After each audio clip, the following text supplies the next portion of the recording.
to Keeping the Blues at Bay with the Middletown Historical Society. I'm Abby, and today we're going to be making a recipe called Crybabies. This recipe was submitted for the 1919 Reliable Recipes by the New Century Club by Mrs. Lee Sparks. I'm going to send you over to our cook. Have a great time.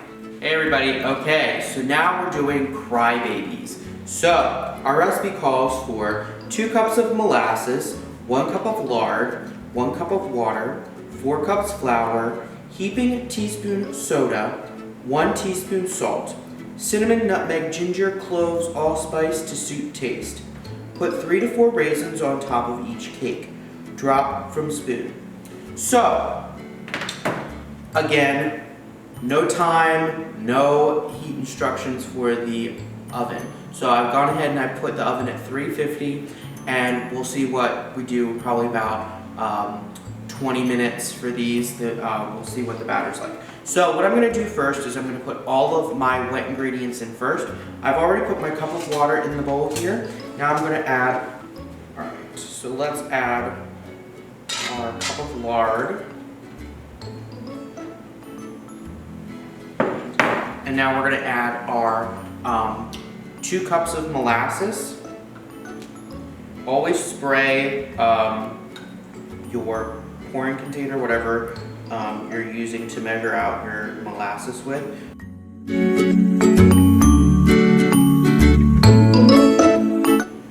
Okay, so I'm just going to go ahead and mix these up. And then once we do that, then we'll put the dry ingredients together. Okay guys, so the next step is we need to do the dry ingredients. So we need 4 cups of flour. So we'll go ahead and start with that. Get a nice couple scoops in here.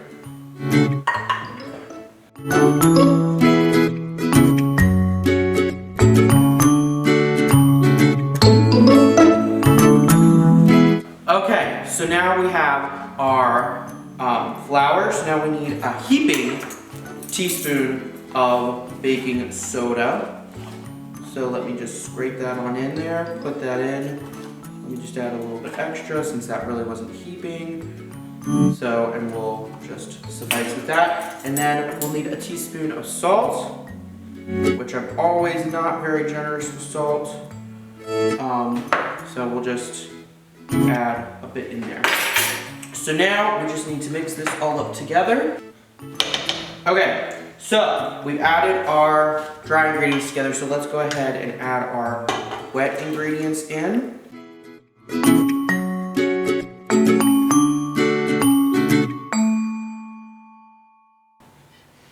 Okay, so while we're midst of mixing our dry ingredients with our wet ingredients, I'm also going to add our seasonings to taste. So we'll just add in a bit of cinnamon. I'm just going to add a little bit of nutmeg because nutmeg is very flavorful to my taste. Some allspice. Add a bit of that in. And then some cloves. Cloves are nice. That's an unusual spice to add. And then ginger. They suggested ginger. I'm not too sure about ginger with this. We'll see how it fares. So now we can go ahead and mix it all up together and see what kind of combination we get here with all of this.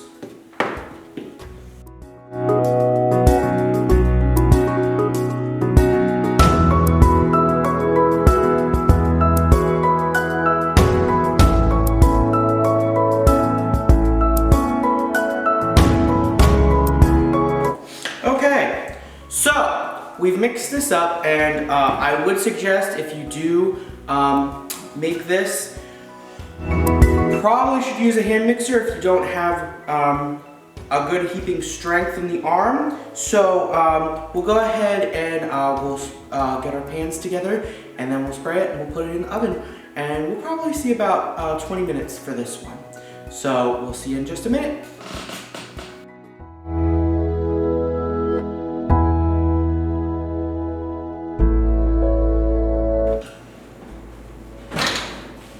All right, right, guys. Well, here are our crybabies. So, what I might suggest, just for future reference, is with our batter, we made it really thick. So, I would suggest using less batter in your dollops and spacing them further apart. Obviously, we didn't do that here.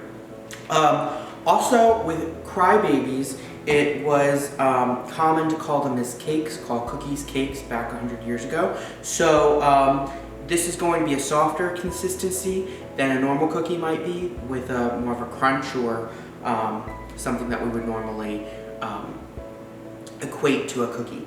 So, but with these, also add a little bit more ginger than I did. I think that probably would give it a little bit more flavor and make it a little bit more interesting. So, this is our crybabies. Hope you enjoy it. I really hope that you've enjoyed this series. We've really enjoyed cooking with you guys. And I really, really would love to see what you guys have been doing with this. So, take a picture, show us, let us know, and we will hopefully see you all again soon at the Historical Society. See you all later, guys. Thank you so much for joining us for this YouTube series, Keeping the Blues at Bay. We hope that we've been able to lift your spirits a little bit during this period of quarantine with the recipes from the Reliable Recipes by the New Century Club. The Middletown Historical Society has many other wonderful resources in its collections and research room, and we very much hope you will come and visit us when we reopen. You can find more information at our website. Have a great day.